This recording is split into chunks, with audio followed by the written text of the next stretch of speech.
Okay, before we even get started, these are not my words. These are the words of Yale University people, a whole group of them, a Yale-led team. They want to understand the relationship of the complex animals evolved shortly after this possible failed evolutionary experiment. Take that into its meaningfulness. What does that mean? How did it stop? Just failed all of a sudden? Just all right, let's stop. Did God intervene? What happened? How could it just all of a sudden happen? And they say nothing like this is even around anymore. They're just crazy creatures. And that's true. That is very true. And they say it all was buried in underwater storm events. No, the whole world is a worldwide event. It's called a Triassic era. I have the evidence to support every single syllable. All right? Stay tuned. All right, Yale University is acknowledging the basically mud fossils, exceptional preservation, soft-bodied creatures. Well, what does that mean? And they claim these were just obviously crazy creatures. Look at this. This is like maybe a 10-year-old girl standing behind this thing here, which looks to me like a gigantic flea. Now, I have so much evidence to support the things I'm saying. Giants here, in right on my property, a 3-foot-long fingertip. DNA tested. And I have other ones that were CAT scanned, hands and fingers and all that stuff. So let's get started. All right, we're going to get deep into all of the details of this, but I have DNA tests on 3 separate samples. All came back human mitochondrial DNA, excellent quality specimens, taken directly out of arteries. PCR test, very, very well done. 3-foot-long fingertip, still has the fingerprints on it. Like I said, we're going to get deep into that. It still has the fingerprints on it. It's called grip skin. I took the DNA out of deep inside. These things bleed. The rocks bleed. Everything we're told just isn't right. Giants were all over the earth. There's another one right in my yard. This is in my yard, 3-foot wide hand. And the fingertips I have from that, and they're CAT scanned. Here's a CAT scan of the fingertips. That's a 2D CAT scan showing the back of the fingertip, the tendons, the bone. This one here shows the bone silhouette. That's a 3D going inside the bone. Now, I have so much evidence, it's just totally undeniable. And the key here is, was it a failed evolutionary experiment? And yes, these were exactly the things they were talking about. Giants and monsters and dragons and all of these things that were written in the ancient texts. Not just the Bible. Every single one of them had the same story. And they all had the story of the flood. And this is the story of a worldwide layer that is 3 layers deep. Red bed, gray clay, black cap. And that's from boiled flesh, the other residues that piled up afterwards, and then the fallout, the black cap. Stay tuned. I have every single detail, and like I said, I will stand in front of anyone and support my evidence. DNA, CAT scans, specimens, all can be retested, and it all supports the Bible and all the ancient texts. All right, I'm going to just tell you right now, academia is extremely hostile to religion. It says academia can have different views on religion, including some that are hostile to organized religion, others that support the academic study of religion. In other words, how to destroy people's views of it. Some say academia can be hostile to organized religion for a few reasons, including left-leaning academics. Some academics may believe that religious people are less rational than they are, which could be due to seeing themselves as heirs to a European Enlightenment. The structure of academia may limit a person's ability to be religious. You can't be religious. For example, a Marxist historian may find religion to be against their field. However, others say that there is no overt bias against people who believe in organized religion. No, that is not true. There is an overt bias, and if you come in there saying, please explain these things like I do, they will destroy you. The first words that I heard from academia when I presented my mud fossils to Yale was, What are you, some kind of creationist? I was Derek Briggs. That's just the truth. That's just a fact. And at this point, Mary Schweitzer, who was a creationist, I didn't have anything to do with that. I said, no, these are just fossils, but some of them are giant. He said, yeah, sure. And that was it. And from then on, it didn't go well. And Mary Schweitzer had the same thing, but only she was looking at dinosaur bones and stuff like that, seeing collagens, but they destroyed her too. So it's just the way it works in academia. So don't tell me there's not an overt, because they said, first of all, that destroys the timeline in history, so we can't have that. And they tried to, they did fire one of the people working with her, and he sued. And she just got sort of pushed down in the mud. So this is, I told them at Yale, I said, when this is done, you people are going to look like fools. And I can't remember his name. Armand. He said, well, I guess we won't be the only ones. I said, Armand, you are right. Okay, my friends, get ready. This is going to shock you to the core. I have been reporting on mud fossils, which I claim occurred during the Great Flood, which Yale now has done a study on this, and here's what they came up with. Many of the organisms, many of these creatures are outright bizarre in appearance, do not resemble any organisms alive today, said Lidya Tarhan, postdoctoral fellow at Yale and first author of this study. We would like to understand the relationship of complex animals that evolved shortly afterwards, after this great dying. So they say, are the Ediacara organisms some sort of failed evolutionary experiment? Well, yes, they were. They were trying to be wiped out because they were a failed evolutionary experiment. It didn't work. They were creatures and monsters and giants and all kinds of terrible things. And this is what I discovered, and Yale now agrees with. And it was called exceptional preservation, soft-bodied, this just means soft-bodied creatures promoted by silica rich. I explained this in complete detail way earlier than this, a year earlier than this. I submitted all this to Derek Briggs at Yale. So this, where do you see what I have to present? There was other creatures here on Earth, and I have them here. And I'm going to show you the blood and everything in here. This was what we call no-toes. So get ready. This is going to be a shocker. All right, I just want to make this statement before we get too deep. I am not just an acceptor of anything because it was written in the past. I see what was written, and I see what I can support. And I can support giants. I can support creatures that were just ridiculous, and monsters and giants that were so large the human mind cannot even come close to imagining. That is a membrane, 6 feet thick. That's the bottom layer, that's the top layer. In us, you could hold that up and look through it. These are the kind of creatures, and there were giants in the earth in those days, exactly what was written. Now, everybody else had the same basic stories. So in Apollodorus and Ovid, you read Ovid, and he talks about the first words in his 15-book epic said, I intend to speak to you of entities transformed into the landscape. And he said the gods could do any of this. They could make anything into anything they wanted, and they did. And it was a failed evolutionary experiment because the gods came down to have sex with the women, and then they just made giants and monsters and all kind of crazy things. The DNA didn't work. And then they had to clean it up. So yes, it was a failed evolutionary experiment. That's just a fact. Now you take it for anything you want, and then you can read into it any way you want to read into it. There's a whole ton of religions. There's a whole ton of things that have been written. A whole ton of things have been altered to fit some little guy's idea. And I'm just showing you evidence. You take it for what you want. Okay, my outstanding friends. It doesn't get any better than this. Another shocker du jour.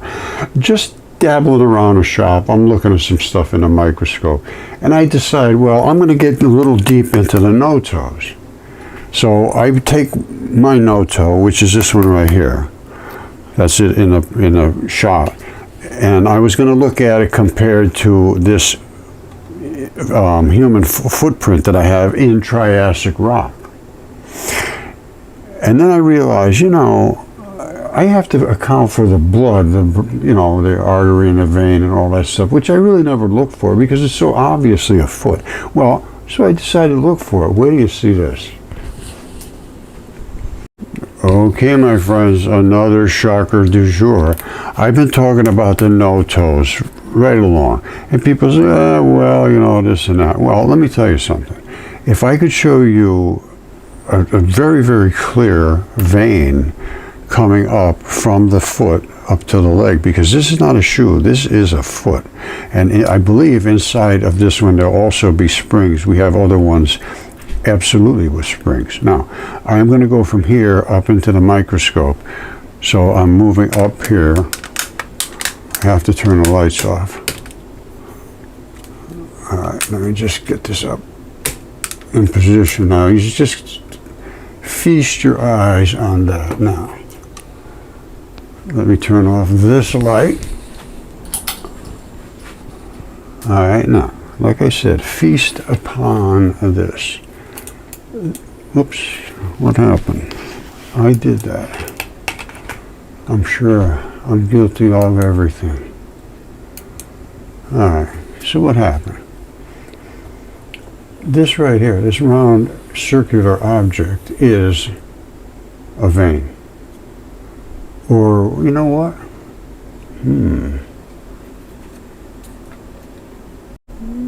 All right, let's keep our eye on this as it dries up.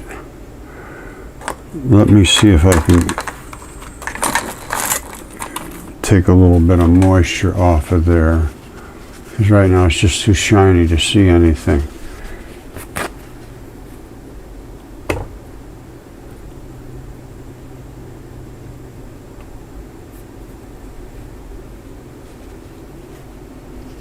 Okay, now that's a little better. Now, what do we see? Let me play around with the light, because this is where you really need to have a good light adjustment.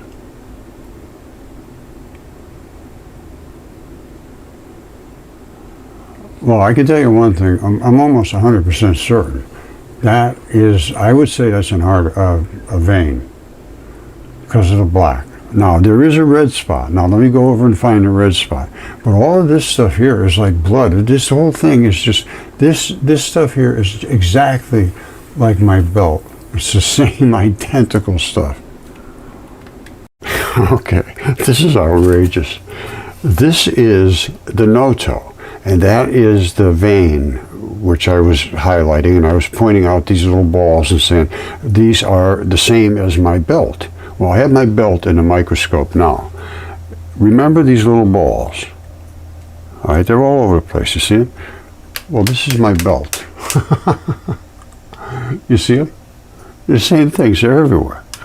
Now, if I go over to the loop, watch this. Every one of those balls has a strap attached to it. You see the little straps here? Normally you don't see those. In tanning, this is because I'm up next to my loop. Watch where the loop is.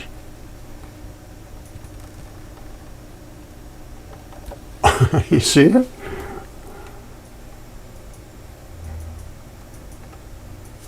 These are the little balls, but all of them tag into one of these little straps. And that's why skin can pull this way and that way and up and down in every different way, and they always come back to, well, they should come back to where the balls are locked in.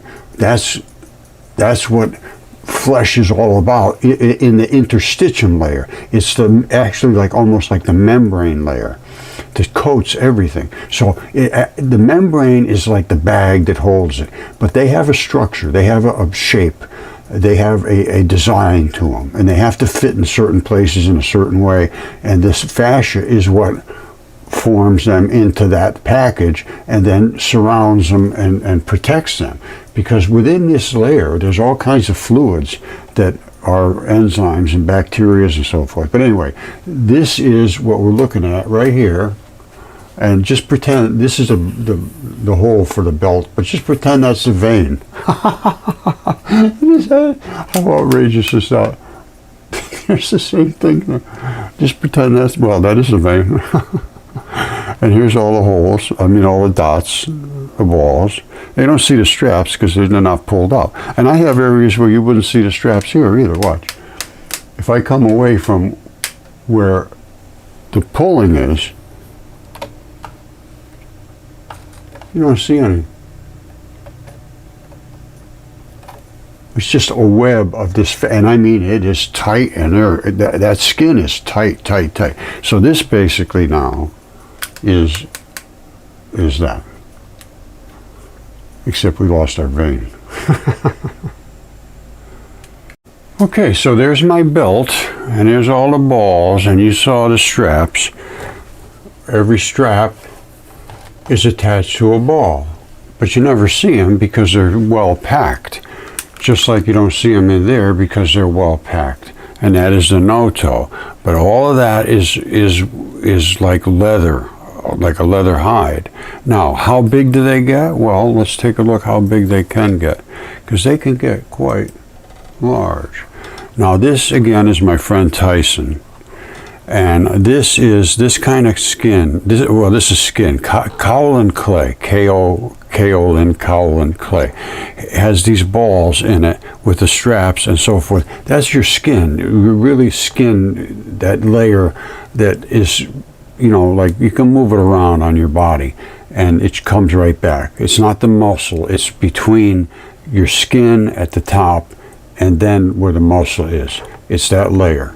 And these make sure that the thing can pull this way and that way, and then it will come back to wherever the ball was anchored. And that's pretty good size. That's bigger than a basketball, much bigger.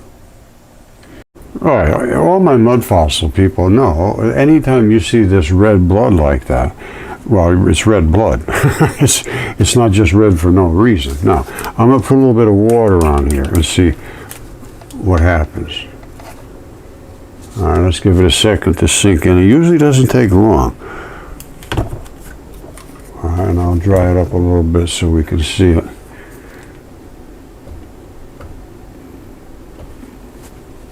All right, now, I'm going to tweak up the light a little bit. That, my friends, is an artery. You see all the red around it? That's an artery. And that is in the foot. Now, I found the vein as well. So this is the artery, and they're big compared to the veins. Now, again, that's what we're looking at right now. And here's what it is in the microscope. All right, so we're looking at it from right here down into that spot. Now, we're going to move over to the vein, which is over here, the black spot. So we saw the red spot up there. Now, I'll bet you if I put some hydrogen peroxide on there, we'll get a reaction. Let's take a look. What the hell?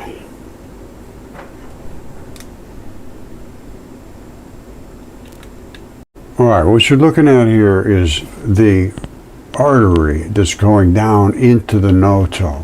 You see the red stuff around here? That's the artery where it was feeding down in. Now, here it is. So what you're seeing there is over here. Now, I have to turn the lights on and so forth. Hold on. It's right there in the microscope. Hold on. Now, so what were we seeing? We come straight down right over here. That is the artery.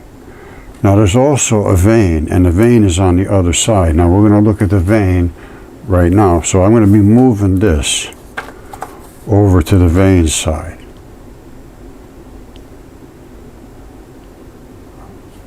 All right, so you got an artery and you got a vein. All right, so artery is right about there. Vein is right about here. Now let's look at the vein. I got to turn the lights off, and we got to go back up. So don't forget that we're pointing right down here. And we can come up nice and close, but for now, let's just look at it at a distance. You see the black? And you'll see it's very round. You got to pay attention to the little details. It's no big deal. Shut the lights off. Now watch this as it focuses in. That is the vein.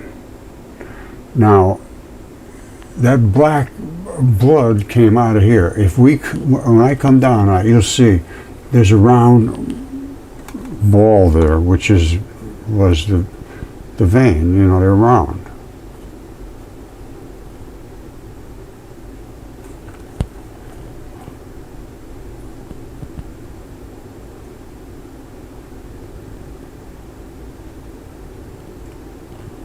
You see it?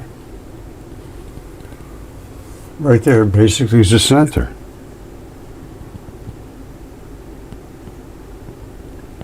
You see that? And this is just all sort of runoff.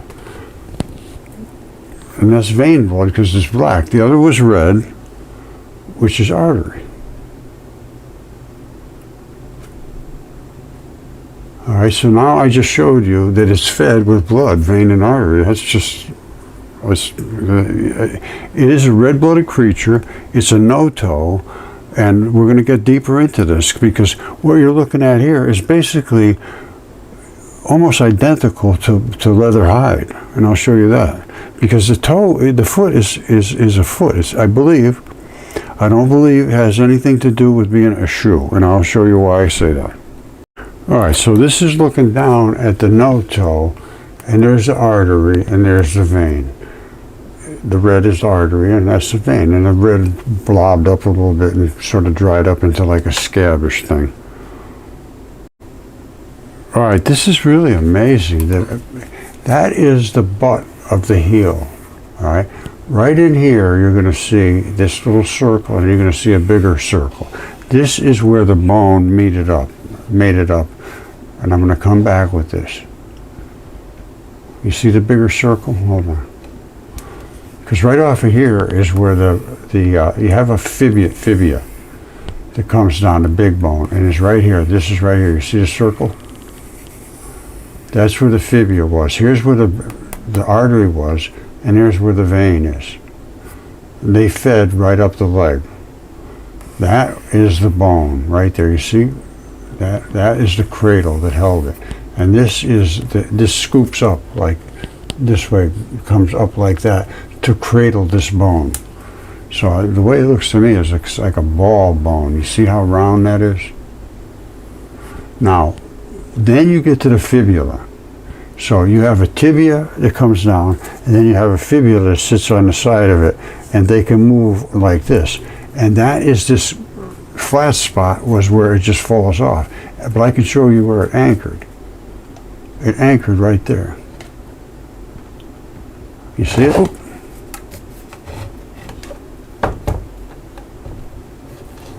Let me come back together here. So let me straighten this back out. Hold on. Okay, so what was I showing you? If you can see, this is very clearly defined. That circle right there. That is where the tibia comes down. Right there. Let's take our time and look at it carefully.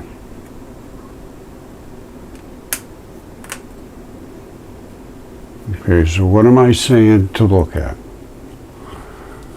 This right here is the lower edge.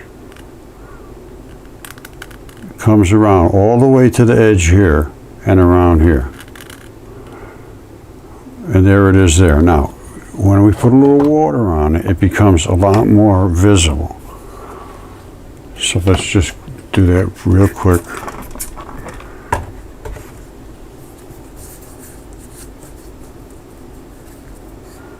Whether it is more visible to you or not, I don't know. It is certainly to me.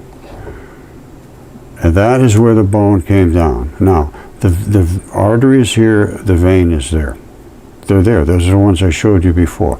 Now, coming around the edge is where the fibula attached. So right from here coming down, there's a little round spot. And again, there it is right there actually. A little bit of water. There's the round spot where the fibula glued into the side, and then you have these two tendons.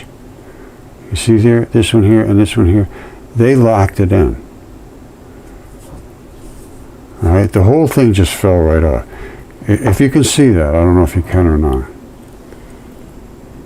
Nope, not the way it is there.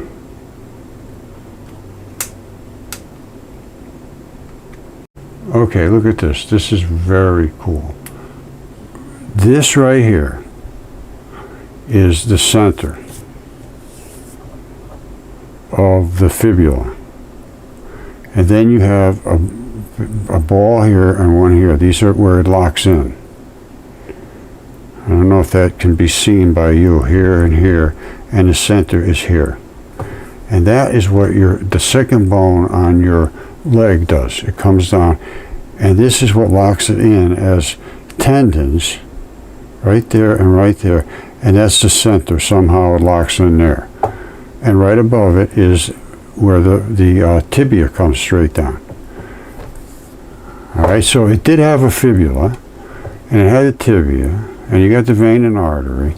And the crazy thing is, this I'm like almost 100% certain, this is nothing more than fabric like leather.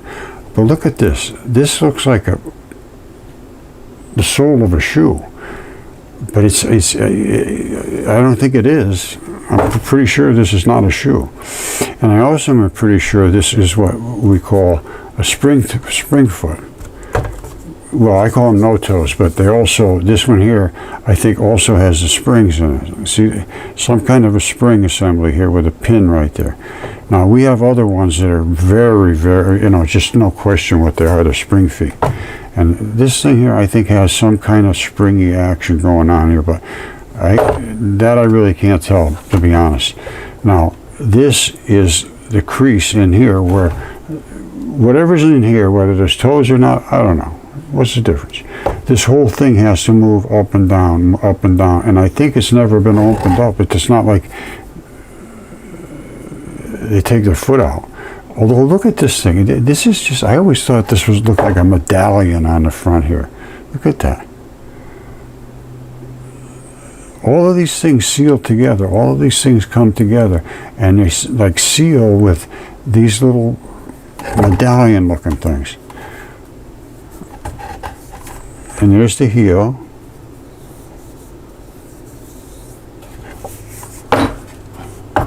We're gonna do some more shots. Take a look at this stuff here for the attachment for the fibula and the tibia too. Why not? Look at everything. And this, wherever you have blood running, and it's the red blood that's somehow makes this turn like yellowish. You see, this is all red blood back here. If I put that in a microscope, you see that's red? That's because it's coming out of here. That was where the artery bled out. Remember I showed you the artery was over here and the vein is over here? That's where the artery bled out here. And this thing actually, I can tell you how it bled out too. This thing was laying just like that. You see that's the flat side? They all have almost a totally flat side. And guess what? All that artery blood ran right down there. That's where the artery blood ran. Now this has artery blood in it because you're just overwhelmed with blood in your feet, just absolutely saturated as this whole thing. And apparently this was too.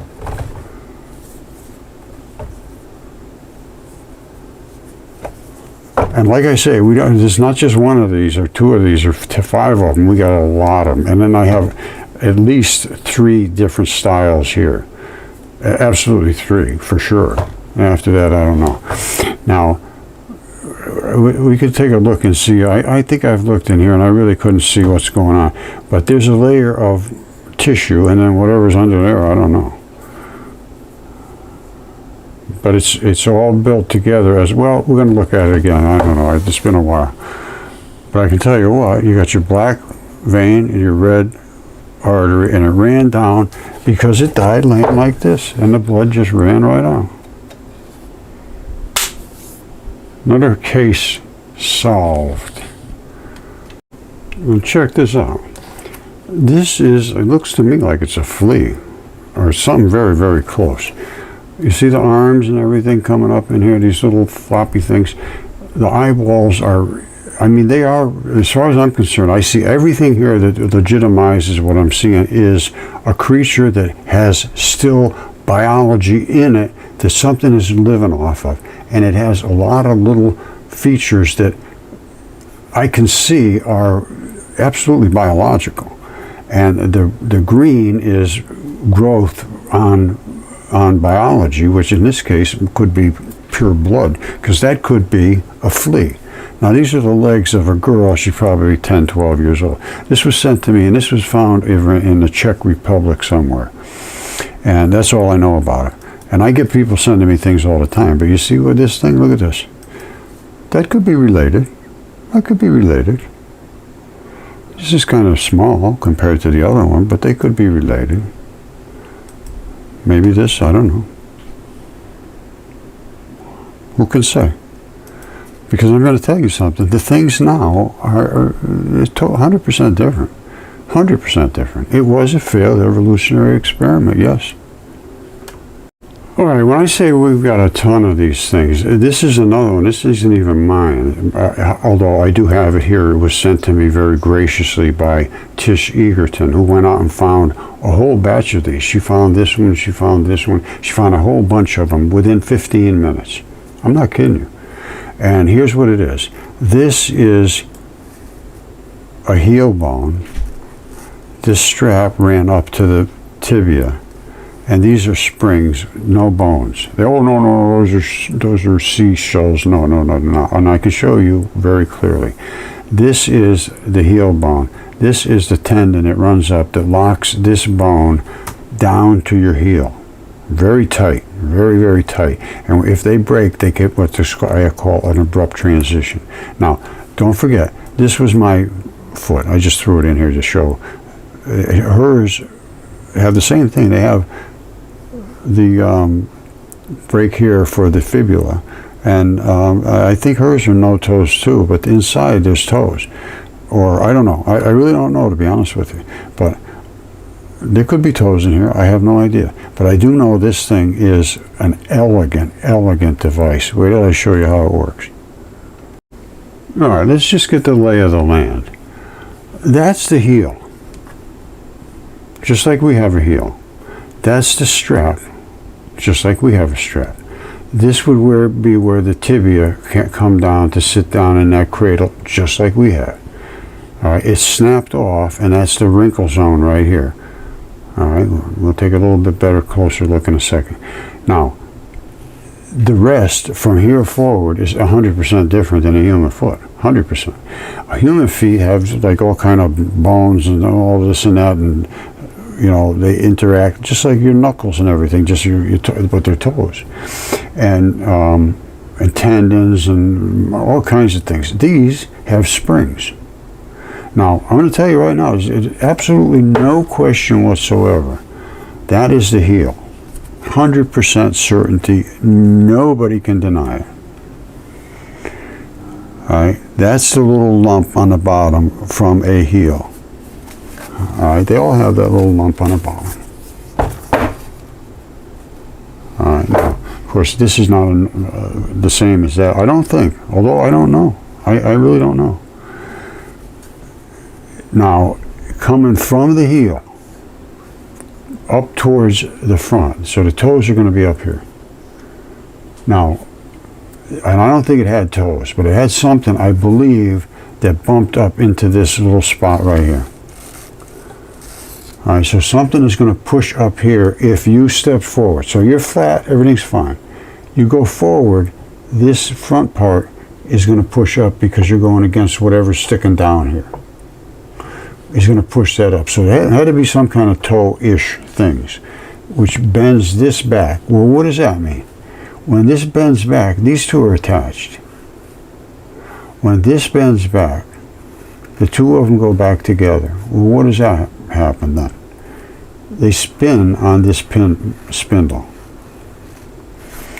So this goes back this way, all right? Which means this whole assembly goes this way, and it sets it up as a spring. Because when you open something up like that, it wants to return. Boom. Now, what else happens? If you go too far, this kicks in and starts pulling this big thing over this way. So now you got a little bit of give, it looks like to me, a little bit of give, a little bit of give, a little bit of give, a little bit of give, and then all of a sudden you want to really, because you're really hitting hard, and the whole thing comes this way. Now this looks like it's got a wire coming out through this right up to here where it's broken off now, but I believe that's the wire, and that's the same. It looks like a little, you know, pinned where you can latch through it and pull, and that's virtually identical. Only come in close so you can see. All right, do you understand what I'm talking about? Let's forget the back part. The back part's solved. That's a done deal. There's no bones. What do you do? Well, there's no tendons. What do you do? You have to make the thing reset all by itself. When you push this way, its natural intention is to come back. It's going to do it automatically because it's spring-loaded. And the harder you hit, the further it pulls in. When it pulls in, this actually pulls into this cavity. So now you're way in here. So you got this one loaded up, this one starts loading up, this one loads up, and you're like this with your foot, and then it comes back down all by itself. Pretty hard probably too. And this bumper here is to bump against this. See, this is, I think they call this gummite. It's like gooey stuff. And you see, it's all runs right next to where all of this action is going to be. And it's like, I don't know, spongy, whatever. But these pins force these things to interact with each other to build tension, and then, but it's all built into its own self. It says you step forward like that, it just loads up automatic, and then it'll drop back all by itself. I think it's pretty cool. I think it's extremely cool. And the back is, there's no question whatsoever. And when you look at this, right from there up to here is the wrinkle zone. Whoops, you can't see that, can you? All right, look at this. That's the heel. And you see the bumper on the bottom of the heel? They all have something you can, you know, a heavy-duty jobber on the bottom. Now, so now you got your heel, and this is the tendon, and then you get into the wrinkle zone. And the reason the wrinkle zone is here because it's snapped. When they snap, they wrinkle. So apparently this thing wasn't too far from being dead when this broke. I would think. You know, I mean, I don't think if I cut this here now, anything would happen. It would just get cut. So I think this must have still been a little bit gooey when it snapped. I don't know. The leg fell off, whatever happened there. But it's pretty obvious what it is. And it is a foot of a creature that is not like us, but it's damn near. Okay, let's examine this statement very carefully. Now, this is Yale again. Was this some sort of failed evolutionary experiment? Well, yes. Cut it right off. It didn't work. Giants, monsters, terrible things. Now, they don't understand really about the fossilization, because this goes back before there were even supposed to be creatures on Earth. They say that it involves how these fossils were able to form. Now, listen to this. It says the animals at this way back time themselves were entirely soft-bodied, no bones, nothing. It says they lived before the evolution of shells, teeth, bones, all of this stuff, which typically is the only parts of organisms that become fossilized. Now, what they didn't realize was all of the silica that was in the ocean at that time. It was supersaturated, and that will never happen unless it gets disturbed from the bottom of the ocean up, because it's what's called a siliceous ooze. Silica comes to the surface, bonds with everything because of a giant worldwide disastrous flood called the Triassic era.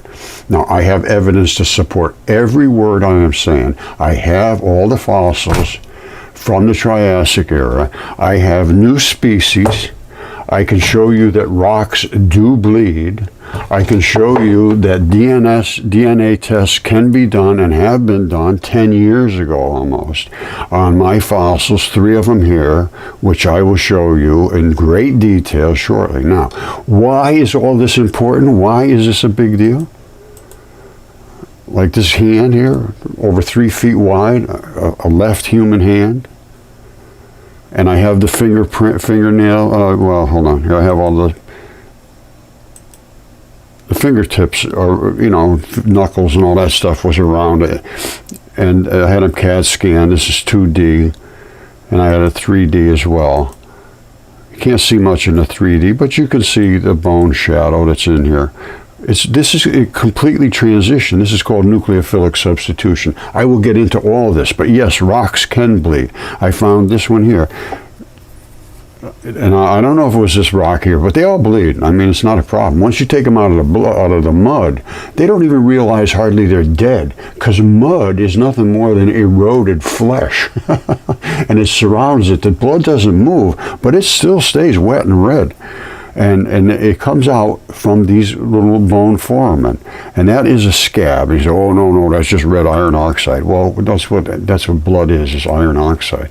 Now, that I moved it to the side, and here is what they call fibrin. It is the clotting factor that sits right under the scab, and below that is the black and the red blood, which is right here.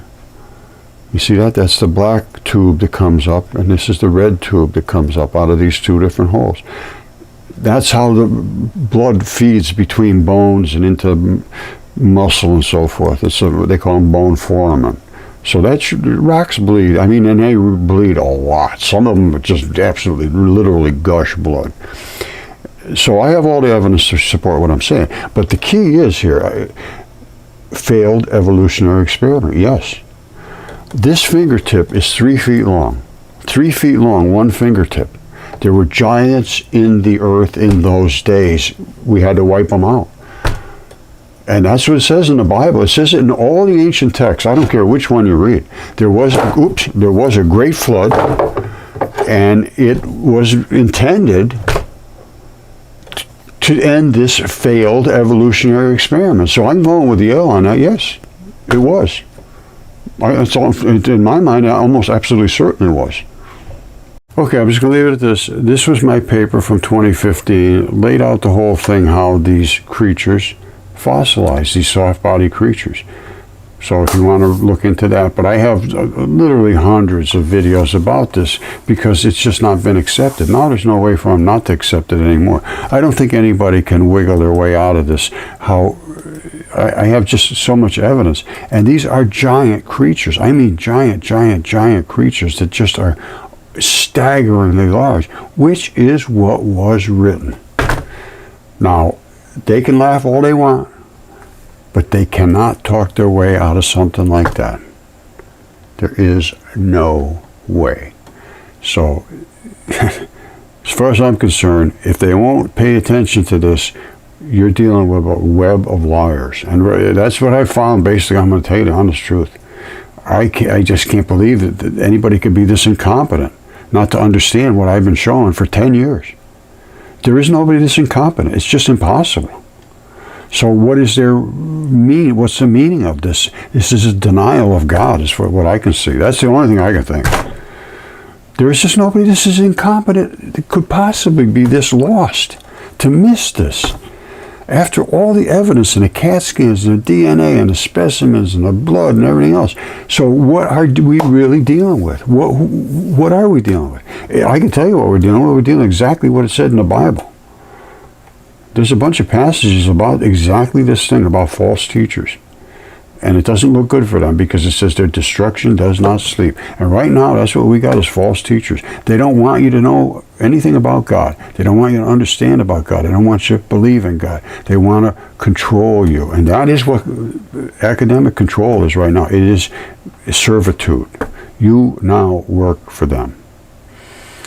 That's just a fact. I mean, I know that I upset a lot of people with my statements, but I go for truth.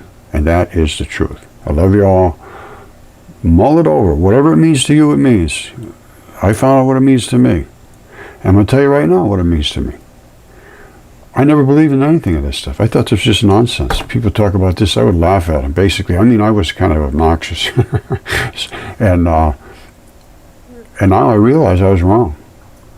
And I can deal with that because I can deal with being right and being wrong. And I was wrong. And now I think I understand my obligations and what your obligations probably are as well. I don't know. I don't control you. You don't control me. You do whatever you would think is right, because this is a blink in the eye. I'm telling you, when I was young, I thought I'd never get old. Now that I'm old, I can't believe I was ever young. It just went like that. And that's what's going to happen now. Eternity, I would think, is not quite so clicky. We'll have to see. Because I think that's exactly what's going to happen. We're going to experience the things that they spoke of. Nobody even knows what they spoke of, because nobody's been paid attention. They said they clip here, clip there. Well, if you read the ancient texts before the Bible, Ovid, Apollodorus, Hesiod, they wrote of things that have never been spoken of. Enoch, Jubilees, all the things that were so spectacular that not a living human being could accept them. Once they were 2 or 3 generations down from those events, they just thought those people were insane. See, yeah, you got to be crazy. Gigantic people. I mean, I'm talking this. Well, you see what you got here, but they knew the stories because they were instructed literally by these gods, and there was a whole batch of them. Some of them were bad, some of them were good. And it appears, just like it says in the Bible, 200 of them came down to have sex with the women, just destroyed the whole earth by having all these monsters with a really crazy DNA. I mean, we've got stuff that just blow your mind out of your head. Everybody does now, because they're looking at it and saying, wow, this is just not an anomaly. This is just worldwide crazy stuff. And it is. And it's because of it, the world was crazy at that time. Tried to wipe it off the face of the earth with the Triassic era. Most was gone, but not all. And these are the remnants. Now you take it for what it's worth. All right? Once again, I love you all. This is just trying to understand our past. And does it affect our future? And what is that? What's the deal with eternity? I'm going to go through all this stuff. We're going to go so deep that it's just, you're never going to get out of this hole. And there's things that we'll never, ever, ever, ever, ever be able to know. But we can. I am a material scientist. When I see something, then I can put it in place in history and time and written texts and what was spoken of. Wow. To me, that's solid evidence. And the things that were written down during the time of Jesus about how the stones would speak out if they tell the people to be quiet, just like the academics are now. Don't talk about God around here. Well, the stones have spoken out. You can't deny these. You can deny me, but you can't deny those. And it also says how there's going to be false teachers, and their destruction does not sleep. If they are teaching you and knowing they're teaching you lies, which they know now. Like I said, incompetence does not cover this anymore. I don't care how incompetent you are, you cannot deny this. Or at least you cannot deny examining this. And that's what's been done. That to me is deception. That to me is denial of reality in favor of self-interest. And that's what we have gotten ourselves into now. And academia is one gigantic worldwide web of that. So, I don't know, I could say a lot more, there'd be a lot more abrasive, but I suppose I will hold it at this. I love you once again. Take care. Thank you.